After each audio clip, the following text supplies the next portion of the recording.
오늘 말씀의 제목은 복음과 함께 고난을 받으라, 이런 제목을 가지고 하나님의 말씀을 전가할 때 많은 은혜 받으시기를 바랍니다.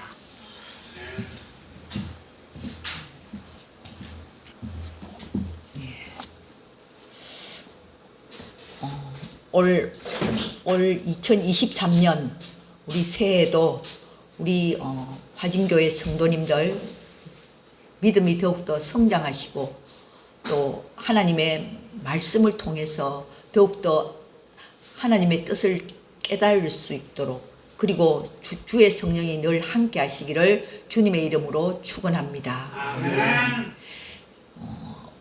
사도 바울이 3번 감옥에 갇혔습니다. 감옥에 갇혀서 그의 믿음의 아들인 디모데에게 이 편지를 썼습니다. 사도 바울은 그리스도의 이 복음이 다음 세대에게 전파되기를 늘 그 아들에게 부탁을 했습니다. 여러분, 그 복음이 저희 선조 때부터, 이제 저는 저희 친정에서 4대째 믿거든요. 그러니까 우리 조상들, 우리 할아버지, 할머니들에 의해서 그 복음이 대대로 전해졌기 때문에 오늘날 저와 여러분들도 이렇게 지금 이 자리에 앉아 있는 것입니다. 이 사도 바울은 복음이 다음 세대에 전해지기를 간절히 소망을 했습니다. 사도 바울은 자기의 믿음의 아들인 디모데에게 너가 큰 교회를 세워라, 그런 부탁을 하지 않았어요. 오로지 복음이 다음 세대에 전해질 수 있도록, 지금은 저와 여러분들이 믿지만 또 저희 자녀들에게, 또 저희 자녀들은 그것도 후손들에게, 손자 손녀들에게 이렇게 복음이 전해지도록, 다음 세대에 전해지도록 하는 것이 이 사도 바울의 소망이었던 것입니다. 그래서 이 사도 바울은 오늘 자기의 믿음으로 낳은 아들 이 디모데에게 오늘 몇 가지 부탁을 하면서, 그리스도인들은 어떤 사람이냐, 예수 믿는 사람들이란 것은 그 어떤 사람이냐, 그 정체성을 3가지로 말하고 있는 것입니다. 예수 믿는 사람은 어떤 사람이냐, 3가지의 비유를 하고 있는데, 첫째는 병사라 하면 군대에 간 사람이죠. 병사와 같다는 것입니다. 그리고 2번째로는 경기하는 사람, 즉 운동선수와 같다는 것입니다. 그리고 3번째로는 농부와 같다는 것입니다. 우리 믿는 사람들은 바로 이 3사람의 비유를 했다는 것입니다. 이 3사람 비유의 공통점이 무엇입니까? 다 고난을 당한다는 것입니다. 군대에 간 아들이 편할 수가 있습니까? 군대에 가면 고생을 많이 하잖아요. 그러니까 부모들이 아들이 군대 가면은 울고 그 마음이 아프고 늘 기도를 하고 하는 것처럼 군대 간 사람은 고생을 하는 거예요. 그런데 그 군대 간 사람은 자기 마음대로 하려고 아무리 해도 할 수가 없죠. 군대에 간 사람은 군인들을 모집한 사람의 그 목적에 따라가서 목적에 따른 그런 삶을 살아가야 한다는 것입니다. 그래서 군대에 간 사람일수록 자기 의지대로 살려고 하면 그만큼 괴로움을 당하잖아요. 우리 예수 믿는 사람도 마찬가지라는 거예요. 내 생각대로, 내 의지대로 살려고 하면 그만큼 더 괴롭다는 거예요. 우리가 아무리 신앙생활을 한다 해도 내 의지가 살아있으면, 내 생각대로 살려고 하는 그런 내 주장이 강하면은 신앙생활 하는 게 고난인 것입니다. 힘든다는 거예요. 그래서 사도 바울은 디모데에게 말합니다. 오늘 우리 1절을 한번 다 같이 한번 읽어볼까요? 시작. 내 아들아, 그러므로 너는 그리스도 예수 안에 있는 은혜 가운데서 강하고. 우리가 고난을 이기기 위해서는 강해져야 되는데, 그 강해지는 비결이 어디에 있느냐? 은혜를 받아야 된다는 것이에요. 그런데 그 은혜는 어디서 오느냐? 예수 그리스도 안에 있는 은혜를 우리가 구해야 된다는 것입니다. 다른 데서, 세상에서, 물질에서, 인간관계에서 은혜를 구하면 우리는 강해질 수가 없다는 거예요. 이 고난 많은 세상에서 우리가 이 고난을 이기는 방법은 그리스도 예수 안에 있는 은혜 가운데서 강해져야 한다는 것입니다. 여러분, 이 올 한 해에는 예수 그리스도와 함께하는 그 은혜 가운데서 강해지기를 축원합니다. 세상 사람들은 어떨 때 강해집니까? 내가 돈이 많아지면 강해지잖아요. 내가 돈이 많아지면 다른 사람한테 큰 소리 치고 내가 마치 강한 자처럼 행세를 부리잖아요. 그러나 우리 예수 믿는 사람들은 오히려 세상 것에 대해서, 물질에 대해서는 약해져야 되는 거예요. 우리는 어디서 강해져야 되나요? 예수님이 나와 함께 하실 때, 예수 그리스도 안에 있는 그 은혜 안에서 강해져야 한다는 것입니다. 그래야 이 고난 많은 세상을 이길 수가 있는 거예요. 그리고 2절을 우리 한번 다 같이 읽어보도록 하겠습니다. 시작. 또 내가 많은 정인 앞에서 내게 들은 바를 충성된 사람들에게 부탁하라. 그들이 또 다른 사람들을 가르칠 수 있으리라. 여기서 2절에 나오는 부탁하라는 말은 전해라는 뜻이에요. 우리 예수 믿는 사람들은 복음을 전하는 사람들입니다. 그러니까 예수 믿는 사람은 딱 두 종류가 있어요. 내가 배움을 받든지 아니면 다른 사람을 가르치든지. 우리는 이 복음을 내가 받았으면 반드시 전해야 된다는 거죠. 그래서 사도 바울은 자기의 믿음의 아들이요 제자인 디모데에게 이제 내가 너에게 복음을 전했으니 너도 다른 사람에게 전해라는 것입니다. 복음을 전하는 것을 부탁을 했다는 것입니다. 여러분, 저와 여러분들이 세상을 떠날 때 자식들에게 무슨 유언을 남길 수가 있겠습니까? 복음을 전하는 그런 유언을 남겨야 한다는 것입니다. 그래서 사도 바울은 예수 믿는 사람은 세 가지의 비유를 했다는 거죠. 첫째는 병사. 우리 3절을 한번 읽어볼까요? 시작. 너는 그리스도 예수의 좋은 병사로 나와 함께 고난을 받아라. 예수 믿는 사람은 병사와 같다. 군대 간 사람과 같다는 거예요. 군대 간 사람은 고생을 하잖아요. 편할 수가 없죠. 그러니까 좀 더 편해지려면 내 의지가, 내 생각이, 내가 죽어야 한다는 것입니다. 내가 죽을 때 편안하잖아요. 그거와 마찬가지입니다. 우리가 예수를 믿는다는 것은 내가 죽고 예수님이 내 안에서 살아나는 것이에요. 그래서 바울은 말합니다. 나와 함께, 예수 그리스도와 함께 고난을 받아라는 것입니다. 그러면 예수님이 함께 하면은 어떤 고난이 와도 너는 강해져서 그 고난을 다 능히 이길 수가 있다는 것입니다. 아니, 내게 닥쳐온 모든 고난의 의미를 새롭게 해석이 된다는 거예요. 세상 사람들은 고난이 오면은 원망하죠. 하늘을 원망하고 사람을 원망하고 불안하고 낙심하고 좌절하고 자살을 하지만 우리 예수 믿는 사람들은 고난이 닥쳐와도 예수 그리스도 안에 있는 은혜 안에서 강해짐으로 우리는 그 고난을 넉넉히 이길 수가 있다는 것입니다. 또한 그 고난을 하나님의 말씀을 통해서 새롭게 해석이 된다는 것입니다. 왜 내게 이런 고난이 닥쳐왔나? 하나님은 나의 이 고난을 통해서 나의 믿음을 단련시키는구나. 내가 좀 더 강한 그리스도의 군사로 나를 만들기 위해서 하나님께서 이런 연단을 주시는구나. 내게 닥쳐온 모든 고난들이 새롭게 해석을 할 수가 있다는 것입니다. 그리고 5절을 한번 보겠습니다. 5절 시작. 경계하는 자가 법대로 경계하지 아니하면 승리자의 간을 얻지 못할 것이며. 우리 예수 믿는 사람들은 경기하는 자, 운동선수와 같다는 것입니다. 여러분, 이번에 카타르 월드컵을 보면서 얼마나 그 규칙이 많습니까? 골을 넣었다 해도 그 규칙에서 어긋나면은 그 골로 인정이 안 되는 것처럼 법대로 반드시 경기를 해야 된다는 것입니다. 우리 예수 믿는 사람도 마찬가지예요. 하나님의 말씀대로 우리가 살아야 된다는 것입니다. 말씀대로 살지 아니하면은 우리는 하나님 앞에 가서 승리자의 그 관을 얻지 못한다는 것입니다. 그래서 예수 믿는 사람은 운동선수와 같다. 운동선수 얼마나 힘듭니까? 여러분, 손흥민 선수가 주급이 3억이라는데 그 3억을 어떻게 거저 받습니까? 많은 훈련과 피와 땀을 흘려가면서 뛰니까 그런 보상이 다가오는 것처럼 운동선수, 우리 예수 믿는 사람은 운동선수와 같다는 것입니다. 운동선수는 힘들잖아요. 훈련을 받잖아요. 훈련을 통해서 강해지는 거잖아요. 그래서 이 법대로, 하나님의 말씀대로 살아야 된다는 거예요. 말씀대로 살지 않으면 우리의 삶은 헛것이 된다는 거예요.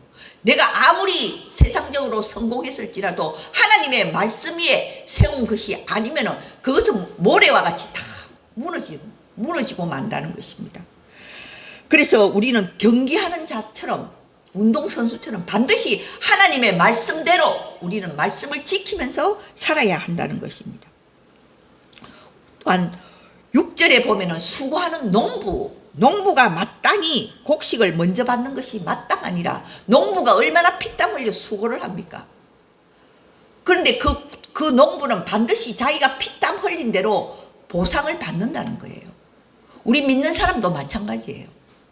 우리는 반드시 우리가 피땀 흘려 수고를 하면 하나님으로부터 받는 보상이 반드시 있다는 것입니다. 그리고 사도 바울은 말합니다. 7절을 보면은 내가 말하는 것을 생각해 보라. 주께서 범사에 내게 총명을 주시리라. 자, 이 총명, 하나님이 주시는 총명은 어디서 오느냐? 복음에서 온다는 거예요. 우리 8절을 한번 다 같이 읽어볼까요? 시작. 내가 전한 복음대로 다윗의 씨로 죽은 자 가운데서 다시 살아나신 예수 그리스도를 기억하라. 우리가 이 복음이라는 것은 뭐냐? 예수 그리스도의 십자가의 죽음과 부활이에요. 여기에 모든 것이 다 들어있어요. 주님의 그 죽음, 십자가의 죽음과 부활. 우리가 이것을 기억한다면 하나님께서 반드시 우리에게 총명을 주신다는 것입니다.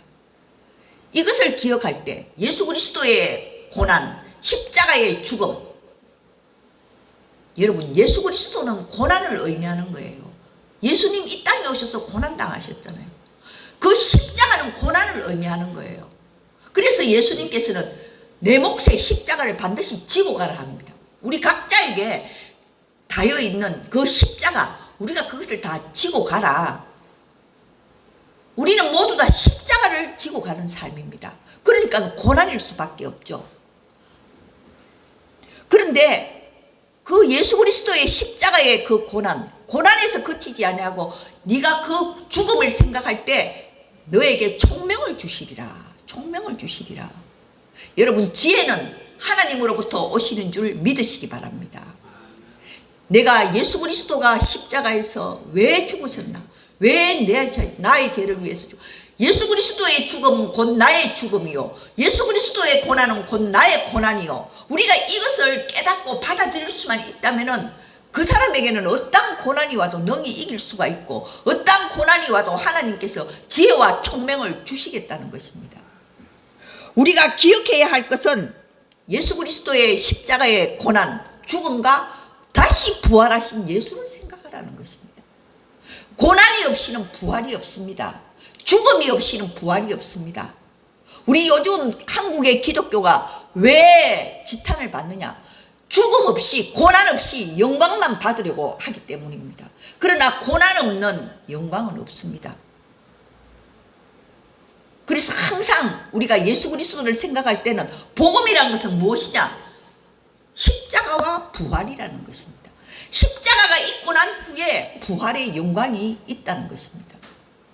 저희들의 인생의 삶도 마찬가지잖아요. 여러분, 고난이 없이는 영광이 없다는 것을 기억하시기 바랍니다. 이것을 기억할 때 너에게 총명을 주시리라, 지혜를 주신다고 약속하셨습니다.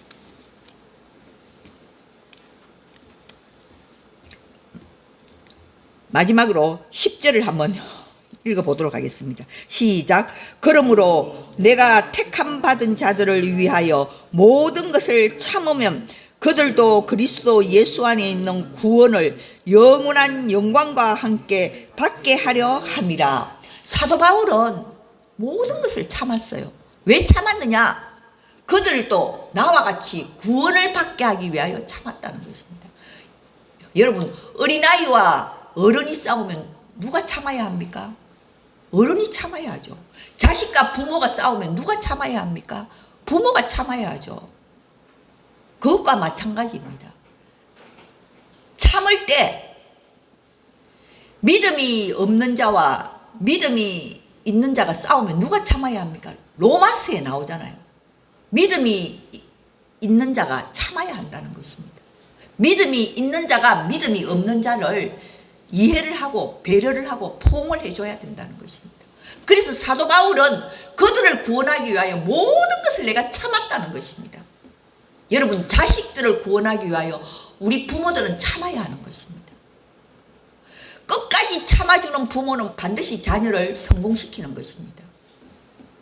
어린아이들이 어릴 때 부모에게 질문이 많이 있죠. 엄마, 저것은 왜 저래? 아기는 왜 태어나는 거야? 뭐 온갖 질문을 다 하죠. 똑똑한 부모는 참고 그것을 다 답변을 다 해줘요. 자기가 모르는 거는 또 연구를 해서 또 답변을 다 해줘요. 그러면 그 자식은 반드시 천재가 되는 거예요.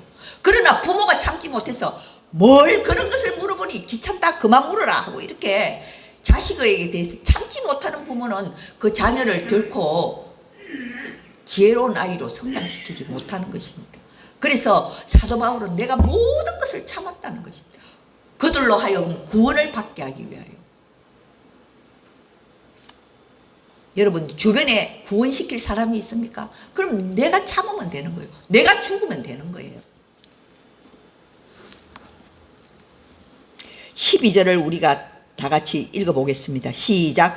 참으면 또한 함께 왕노릇 할 것이요 우리가 주를 부인하면 주도 우리를 부인하실 것이라. 자, 여기에 주를 부인한다, 이 뜻이 굉장히 두려운 뜻이에요. 주를 부인한다는 것은 고난을 거절한다는 거예요. 내가 예수 믿으면서 내게 주신 십자가를 내가 거절한다는 거예요. 고난을 거절한다는 것은 바로 주를 부인한다는 것과 같은 뜻이에요. 그러니까 주를 부인한다, 고난을 거절한다면은 오늘 본문에 보면은 13절 우리는 믿음이 없을지라도 주는 항상 믿으시니 자기를 부인하실 수 없으시리라. 이 뜻은 주를 부인하는 자는 주께서도 부인한다. 주께서 심판하시겠다는 거예요. 우리 주님은 믿으신 분이다. 신실하신 분이다. 반드시 약속을 지키시는 분이기 때문에 고난을 거절하는 자에게는, 주를 부인하는 자에게는 주님께서도 부인하시겠다는 거예요. 주님도 거절하시겠다. 주님이 반드시 심판하시겠다는 것입니다. 우리 주님은 구원의 주인 동시에 심판의 주입니다. 구원하심에도 신실하시지만 심판에도 신실하시다는 것입니다. 우리에게 닥쳐진 모든 고난들을 우리가 거절하고, 우리가 고난이 올 때 하나님을 원망하고 예수 그리스도로부터 돌아선다면 우리 주님께서도 심판하실 것이라고 이렇게 두려운 말씀을 우리에게 하고 있는 것입니다.